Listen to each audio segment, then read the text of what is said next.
Welcome to Vision Chat, a podcast about spiritual topics with your hostesses, Virginia and Stine. Hello and welcome back. In this episode, Virginia and I are going to do a recap from this season's podcast, where we had 8 different episodes with wonderful human beings and souls. The first one we interviewed in our podcast was Jenny Korotko. And Jenny is the Approachable healer. She is a trauma therapist, intuitive healer, and a very wise and cool woman. Yeah, Jenny. Well, Jenny, if you're listening, thank you so much for being our first guest. Stina and I are very new to the podcast game, and she agreed to let us interview her. So thanks so much, Jenny. And I think she was just a really, like you said, a really cool person to talk to, very wise, very experienced, and just so many different skills that she talked about and experiences. I think there's many things that she touched on, but one of the main reasons we wanted to talk to Jenny was to find out about the toxic spiritual community that unfortunately she got involved with, and thankfully was able to leave before too much damage was done. And since our podcast is geared more towards people who are starting in their spiritual journey or maybe just interested in spirituality, we wanted to bring her in specifically to talk about like red flags, warning signs of when you're looking to get into spirituality and you need guidance and you're looking for those mentors or those teachers, like what to look out for. And I think she just brought in a lot of good tips. Also just talked about how she recovered, or that she's in the process of recovering from that. And it was like it shows how strong she is, both her mind and soul, I guess, and speak up when it's something is not right. And also kind of questioning when people are doing or allow herself to question stuff, because it's very I think a lot of stuff can go bad if you don't question what you're doing and or where it's coming from. She also grew up in a spiritual family. I think her mom was spiritual, and also talked about an episode of her. I think it was with her grandma that she astral project into her funeral or something like that, and she described the clothes of her aunt was or something like that. I don't know if I'm wrong, or was it I think it was her grandma had passed away. Yeah. And she didn't, like, her mom was at the funeral, but she was too little to go. And I think she was able to make contact with her grandma. She was astral projecting and grandma came in her dreams, and she was able to describe what she was wearing and how she looked and everything back to her mom. And her mom was like, how did you know that? So it was a pretty cool story. It is. But Jenny is also a very, very talented astral projector. I mean, I've never heard of anybody that, set the intention, I think, before going to bed. And it's like, okay, I'm going to go here, and does it, which is incredible. Because sometimes people will spend years and a fortune trying to get training on how to do it and not be able to, get to the place where she's just like, yeah, I just do that. It's just such a natural gift for her. It's amazing. Yeah, it's so cool. Yeah. She also talked a little bit about spiritual bypass, but that again was with the toxic community and the red flags. The spiritual bypassing is something we're touching on with all the people that we're interviewing, even if it's just a little bit of like how dangerous that can be and how toxic that is for people that don't know what it is. It's just like, trying to, say everything is rainbows and magic and unicorns and nothing's wrong, and how important it is not to bypass pain and suffering and your feelings and working through those in a healthy way rather than trying to cover it up with, like this toxic positivity or just saying that spirituality will solve everything. And, how that also plays a role in the toxic spiritual communities. And, when we're talking about some spiritual communities, like finding a spiritual community or finding any community that you want to belong to, that's an important thing because we want to feel like we have friends, like we, have support, especially when it's around things like spirituality, which, some people will kind of look at and be like, oh my God, that's weird, or, or you're one of those people. So finding the community, it can be isolating, and finding the community is important. But when you're in that point, what she was saying was look out for people that take away your autonomy, people that take away your willpower, people that are telling you this is right, this is wrong. If you're feeling like in your heart that something is wrong, listening to that. And actually, one of my favorite quotes from Jenny's episode was, if you're not in your heart space, then there's something off. And it can be just as simple as that. Like, you don't even have to know exactly what's off, but knowing that something doesn't feel right and following your heart and being like, this doesn't align with me and I need to go. Yeah. And following that too is very strong because it can be very hard or very, some places maybe dangerous. Yeah. Or very damaging to also separate yourself from the community because you invested and being so vulnerable to some people maybe.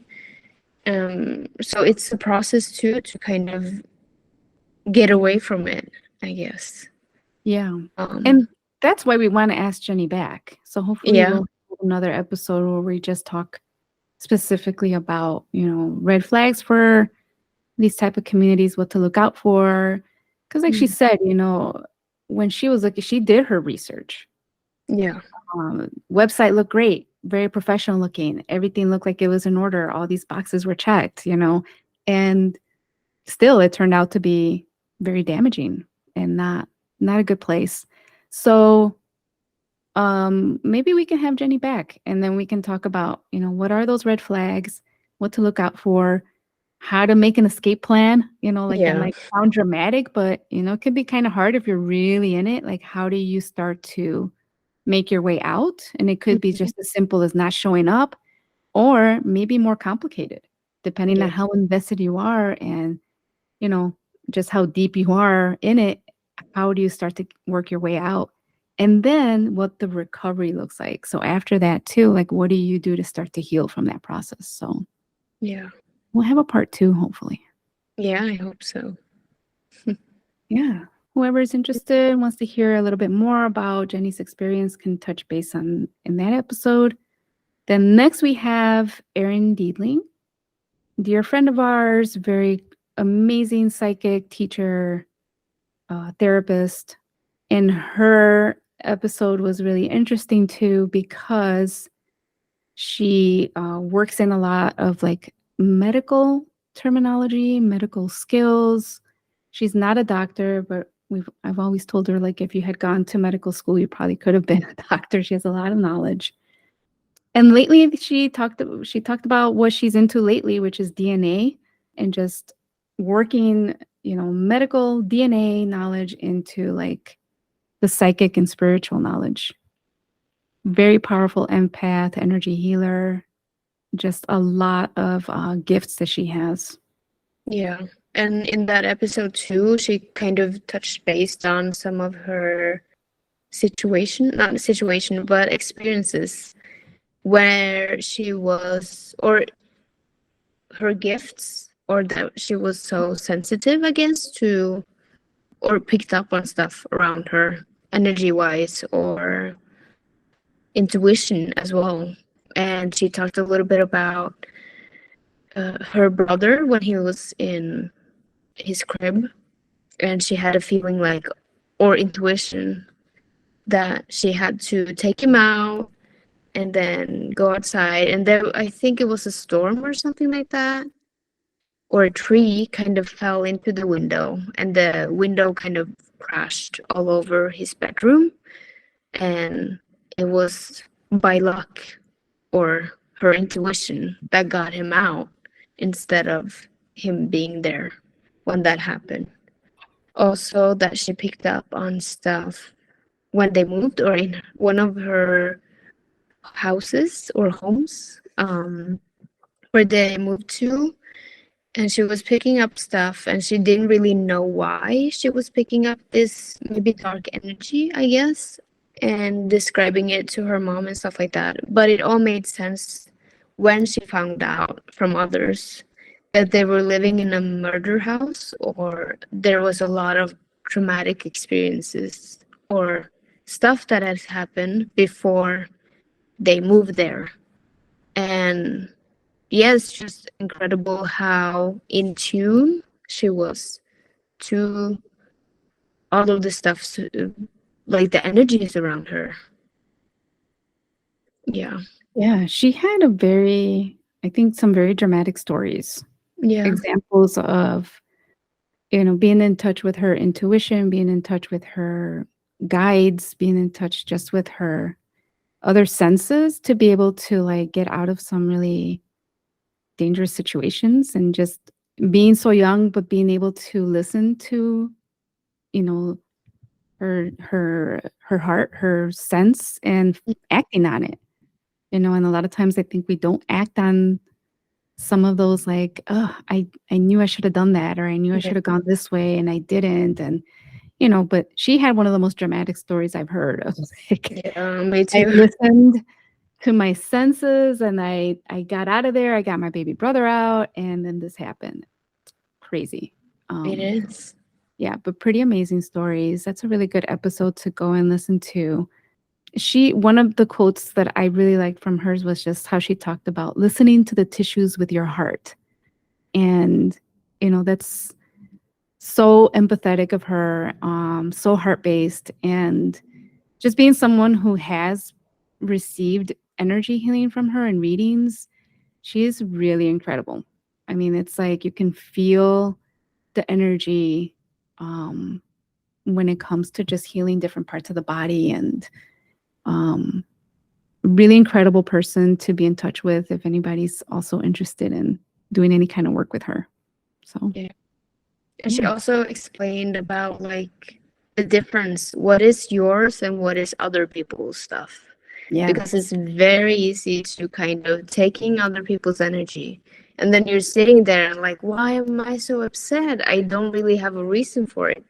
And that might be a side effect or from other people's energy that they're in your space, or yeah.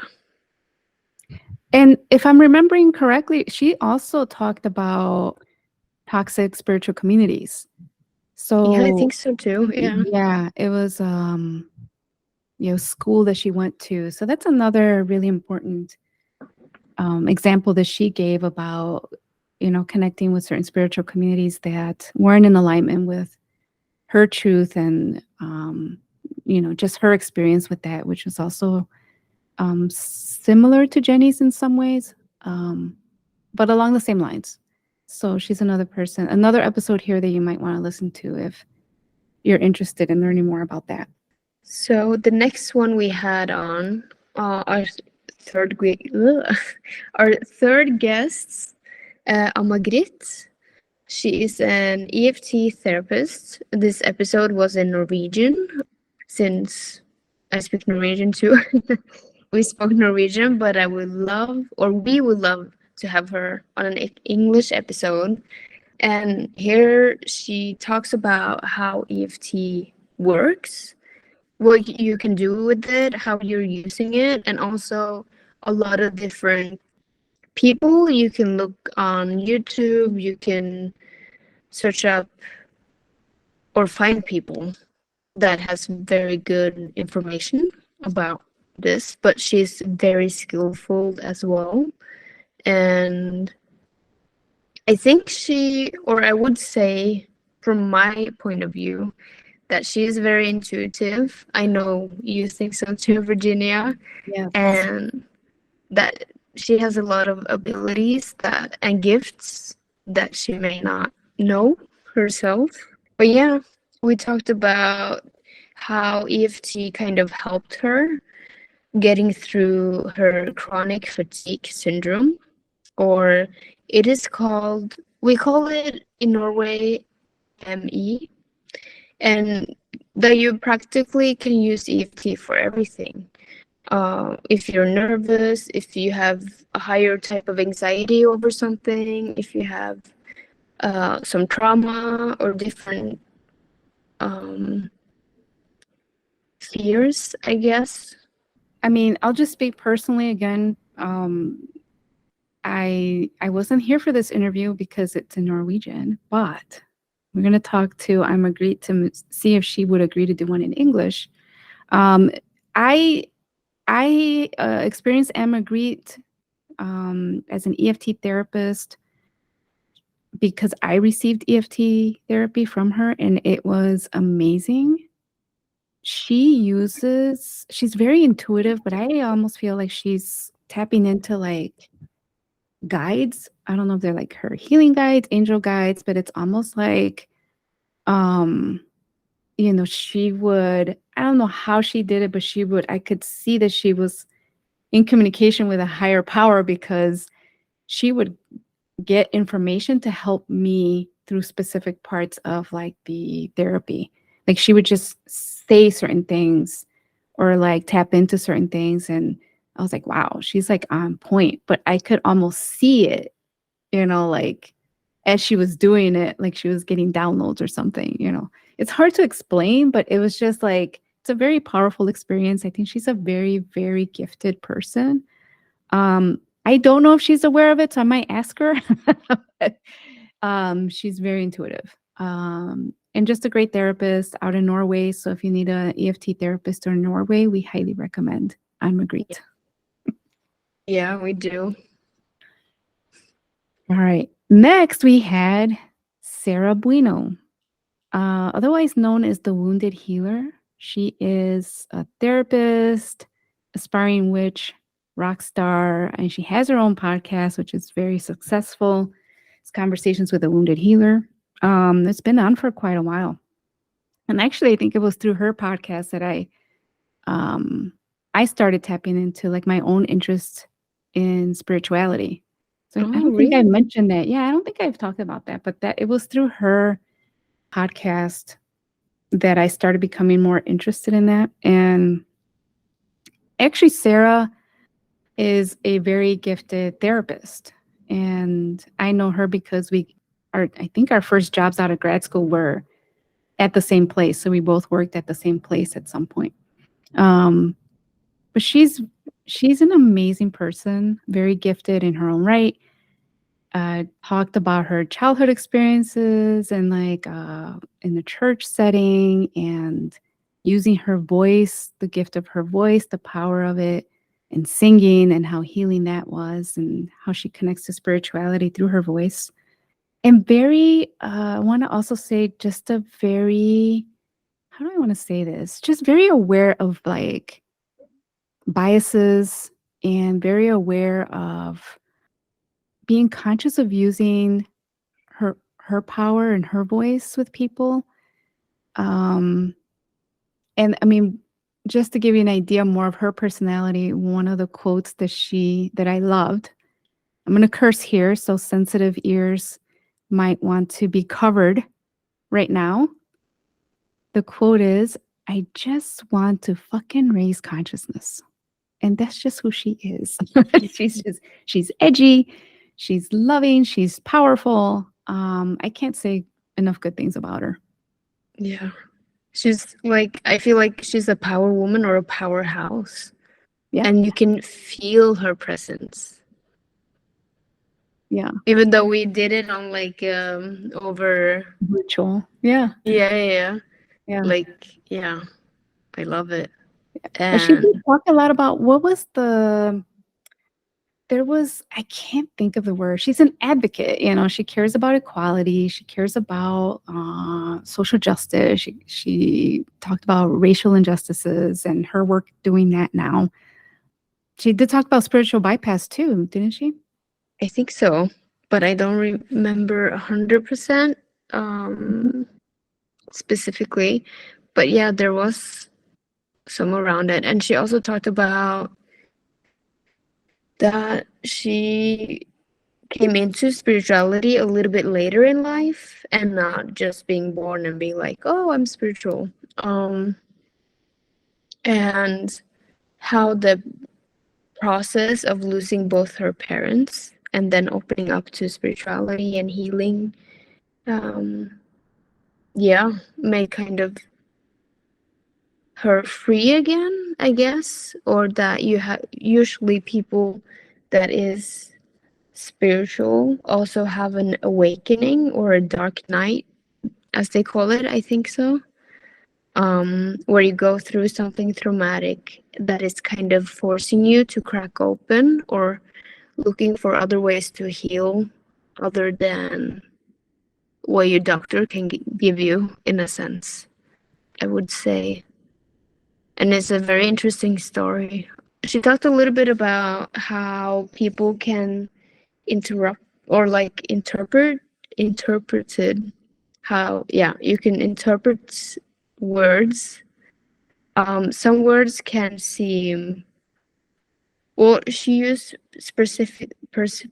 I cannot talk right now. I don't know why. You're good. But she used like not recovery. It was something with addiction or Oh, surrender.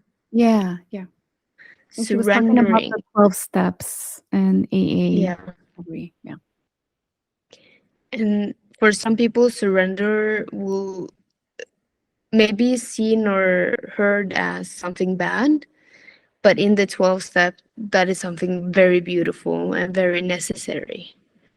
So it's kind of what we put into words and how different level of consciousness that we are perceiving some information differently than others.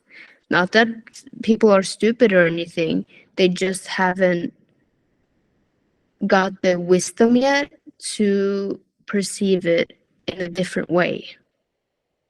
Yeah. So very powerful episode. If people are interested in listening to more about Sara, that was her interesting episode.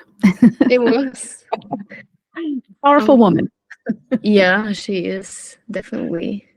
And then we had Dr. Michelle Kole on our podcast, and she is the Equus coach and witch, and I love that. And she's also a lover of all beings. She's very, I feel grounded. I will say grounded.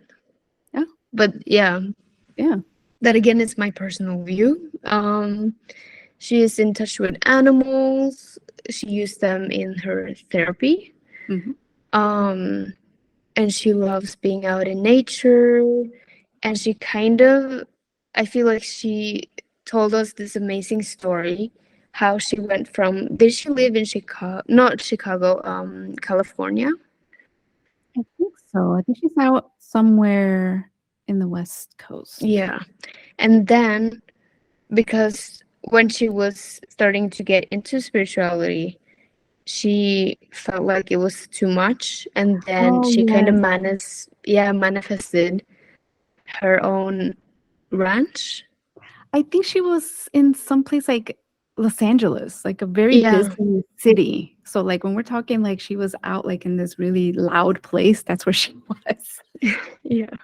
And how she got into meditation, because she's a pilot, and she had this class or was teaching some guy how to fly or become a pilot, and he was so calm and different, I guess, from the other students that she had. And she was like, oh, like, what's wrong with you, or what is it about you? And he was like, no, well, I meditate. And then she was like, well, I tried that, but it's not working really. And how he kind of explained like, well, meditation is something you have to practice instead of just, I think a lot of people think about, oh, meditation, you're quiet, no, your brain goes like blank or quiet, and you're not supposed to have any thoughts or whatsoever. But it is a process, and for me or my experience, meditation is so much more than being quiet because I cannot really shut down my brain. I just need to have guidance and stuff to do. So I put my intuition or like intention. Yeah. Okay. I'm like, it could be focus, attention, intention. Intention. I love Michelle's interview. She was so, like you said, very grounded. I love that she outed herself as a witch, and I love the conversation about being a witch. She's another very intuitive therapist, very in touch with animals. I love her use of animals in therapy. I got the sense throughout the interview that she was really focusing on letting people know, like, slow down. Yeah. Slow down and take time to listen to yourself, to your body, to your thoughts, just slow down, because we're so caught up in such a fast-paced society and world that slowing down can be very healing because it allows us to like really pay attention to things. And I think that's what she was talking about, like, healing the nature and her move to a quieter area. And just even like her dream of having like a healing ranch. I think does she have it open, or she was working on opening it? I think it's a thought for her that she wants to make true or like make come true. Yeah. I would love that. Yeah. And using breath work. We were talking about breath work, using music. There's a lot in this episode about the things that she just, things maybe that you wouldn't really associate with like spirituality or meditation that she talked about. I mean, she has donkeys. I'm jealous because she has donkeys. They're so cute. So one of the quotes from her was, as long as we are staying connected to spirit, spirit will guide us. And I thought that was a really powerful statement. Yeah, she's so many things. She's a lover of learning. So we discovered we both have that problem. We just love to learn, and it can be a problem. Or addiction, maybe. There you go. That's what we meant. Kind of a problem. But she's very multi-talented. Another person that's just very fascinating. So if you want to learn more about Michelle, go and look up that episode. The next person we talked to was Michael Mayo, who's a medium, astrologer, and spiritual teacher. We mainly focused on the mediumship in this episode, so that's lots of information. I think we both said like this episode could have gone on for hours, but unfortunately we had to cut it down to just one. So we're hoping Michael will come back and talk more about certain aspects of mediumship that Stine and I, we both had questions about. Yeah. We're like, we wanted to know more about this. So, and also to talk about astrology, because we realized after the interview that we didn't even ask about astrology. Yeah. And he is like, I think, third generation astrologer. His grandma was an astrologer, his mom was an astrologer, and he's an astrologer. Yeah. And so that's something you don't really hear about too often. Yeah, I never heard about that. Right. I mean, very gifted astrologer, medium, spiritual person. And Michael's just very heart-based and very in touch with helping people be ethical in their practice. And he's very ethical in how he teaches. I love that he incorporated mental health in it, and that he actually has a therapist that helps him develop his curriculum when he's teaching. So I thought that was very interesting. And he talked about mediumship as just being like less effort, being, in a state of passivity, receptivity, and really letting go of the desire for outcome and to surrender, which again, now we're talking about surrender, which has come up. And just letting go, right? Like that's such a, depending on how you view the word surrender, what does that mean to you? Does it sound scary? Does it sound empowering? Does it sound like something you would want to do or stay away from? But that's basically what he's talking about, is just kind of letting go. In a world, again, where the society, we're very action oriented and very goal driven, and we're, working hard and trying hard is rewarded and is seen as positive things, which they are. But when it comes to mediumship, it's the opposite. So what he's really trying to teach people is how to let go of wanting the results and just being in a receptive state. And the mediumship requires vulnerability and a willingness to fail, which again, if we're looking at our society, how hard is that? To be able to say, I'll fail, it's no problem, it's great. Very hard to get to that point. But I love that he talked about mediumship as healing.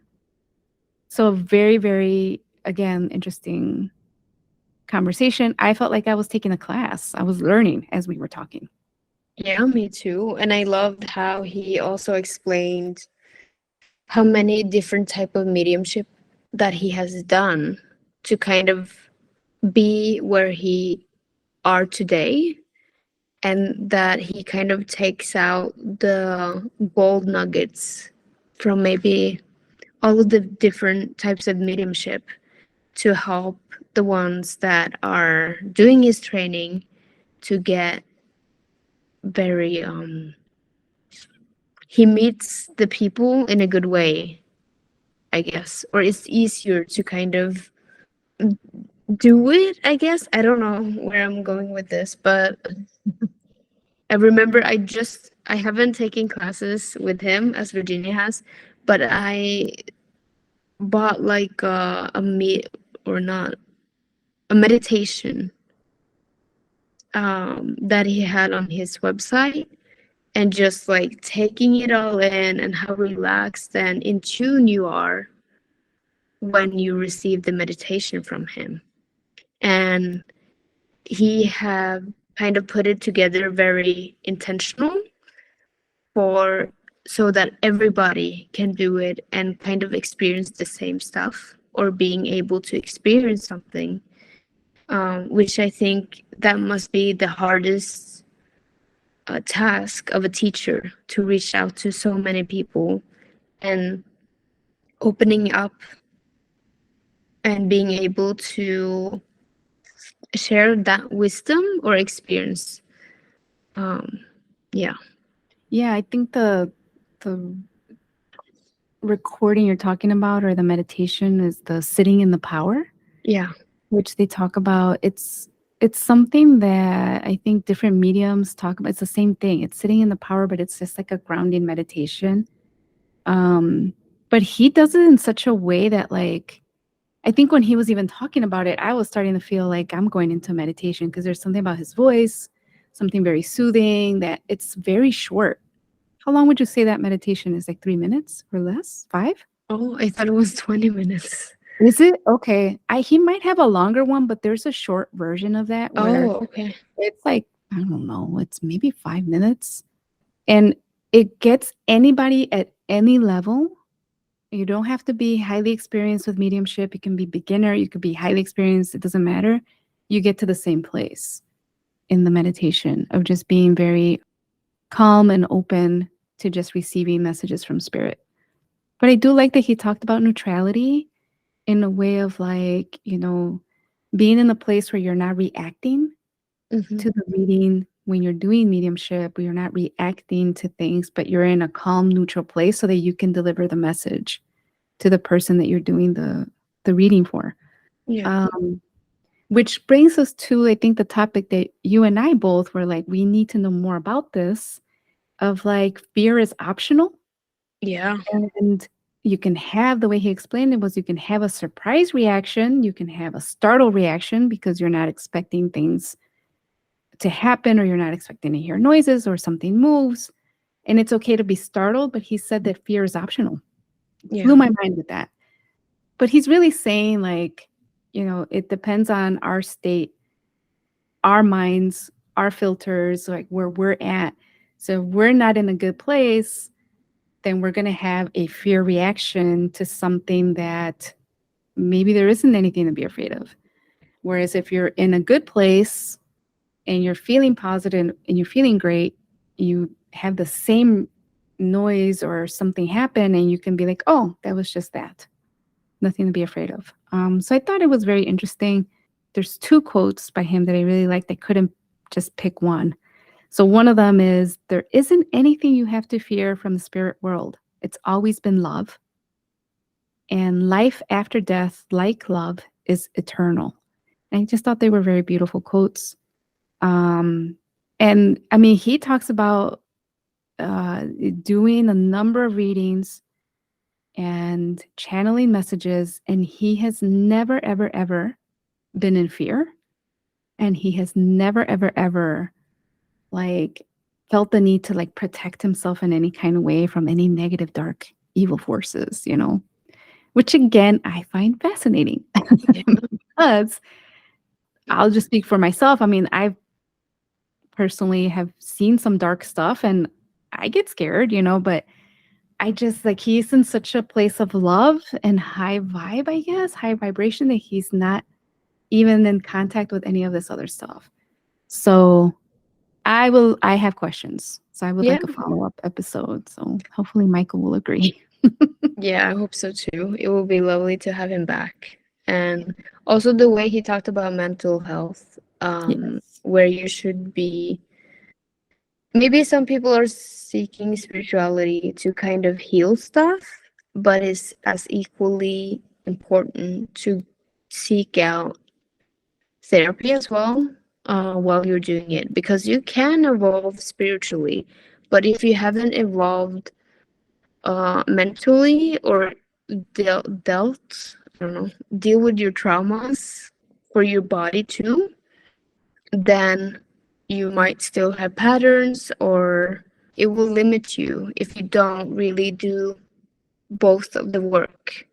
And that can kind of cause not a balance, an unbalance in your life if, yeah, Yeah. if you're focused on one more than the other. Yeah. Yeah. I really appreciated that perspective too. It's important. Yeah, it is. So you can find out more about that in his episode. The next one we had as our guest was Elisabeth Light Tarot, and she is a tarot and oracle card reader. She works with crystals, and she's also an astrologer, which we didn't really touch on that much. So we need her back as well to talk We about that. skipped astrology this season. I don't know why. Yeah. And she has her own YouTube channel where she posts like card readings or readings. Yeah, and it's quite good. So you can check that out too. And in this episode, we kind of talked about how she grew up free and open. She have a dad that was teaching them all of the religion, I think, even though they were Christian and they believed in Christianity. It was still this openness and this interest about learning about other religion too, which I find very beautiful, because this might be something that I have thought, or where I have been very close-minded, because I felt like some of the Christian people is like, oh, this is our belief, you have to follow these rules and be this, and everything else is wrong. So it was beautiful for me to like not believe that anymore, or kind of scratch that judgment maybe. And she also talked about that she grew up being outside all the time, having the freedom to play outside, and that it was a different type of circumstances when she grew up, than it is today, with all the technology and more go, go, go instead of taking in everything. Yeah. And I think that's why she also moved. She was from New York Yeah. originally and moved out to Sedona. So spiritual people looking for quiet places. Yeah, they do. Yeah, Elisabeth is so awesome. She's just very honest and open and such a grounded person as well. And I love her ethics because she starts all of her readings with never give up your power to a reading or a reader. Take what resonates and leave the rest. Yeah. And just like, take what works for you. And just because she's reading it, she said it herself. She's like, what if I'm wrong? What if I didn't get it right? Like you got to take what works for you, what resonates with you. And if something doesn't feel right, don't take it, leave it there. And I love that. I loved also how she, like, her journey wasn't like when she was a little kid. She's, yes, she was open to spirituality, but it was like not taboo, given her religion, like you were saying, but that she kind of got more serious about it at an older age, which I feel like I did too. And I just like that how she kind of just went along, it was like she followed a feeling that she had, like, oh, let me pick up some cards, let me get this crystal, let me pick up this book. And it was kind of like all aligned for her. Like that's kind of like how she eased into spirituality, and where she is at now is amazing. Yeah. And she also explained how important boundaries are, or like, even though you are spiritual and you have gifts and you can read people, it's very important to also, again, be ethical about it, as Michael talked about, where you're just not or going around being like, oh, hey, I see this and this is stuck in this and this chakra, and you should clear it out. Because it can be very personal, and it can be something people go through, and kind of crossing boundaries to if they want them to know it or not. Even though you're psychic or can see stuff, it doesn't mean you have the blessing to go around and point out or like call out people on their stuff or their traumas to fix it, because it's very personal. Yeah, no, you said it right. Yeah, I forgot that she did talk about that, the boundaries and how important they are. She gave an example of like someone doing that to her, kind of just walking up to her and saying, hey, you've got this darkness around your heart. Yeah. And she's like, almost like, excuse me. Yeah. But I do love that fire about her, where she doesn't just, take it. She's just like, hold on, that's not okay. Yeah. And, just how important that is. Because like you said, people, maybe feel like, okay, you have a gift and that's wonderful, but you need consent. Like you need to ask if somebody wants something cleared or read or pointed out. You need to have permission from that person. It's like you can't just walk around, like you said, calling people out on stuff and be like, hey, you've got this going on. Yeah. So I do love that she talked about that. So if you want to learn about boundaries, listen to Elisabeth's 2 cents about that. So another episode maybe with Liz, because she had a lot of information about astrology that I think we didn't even record. This might have been a conversation we had after we ended the episode, but she was talking about some astrological things, and we'd love to have her back and we can talk to her more about that. Mm-hmm. And next we talk to Natalie Cooney, who is a somatic therapist and owns her own group practice in Colorado. And she's a very intuitive healer, feeling, sensing healer, therapist, who talks a lot. She talked a lot about,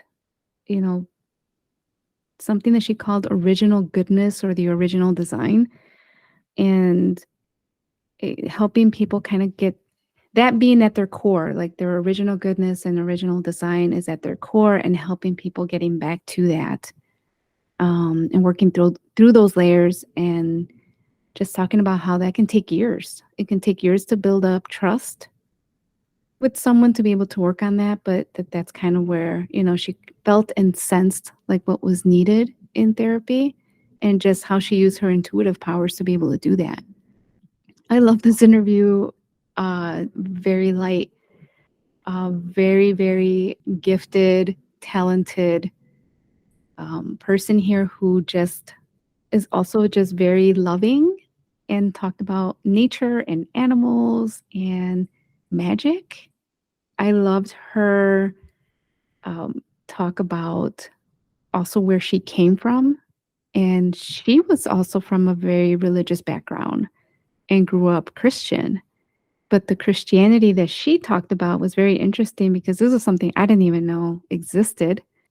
And my bias, I guess, is the way that if I hear about Christianity, my first thoughts are restricted, kind of like in the box. This is right, this is wrong.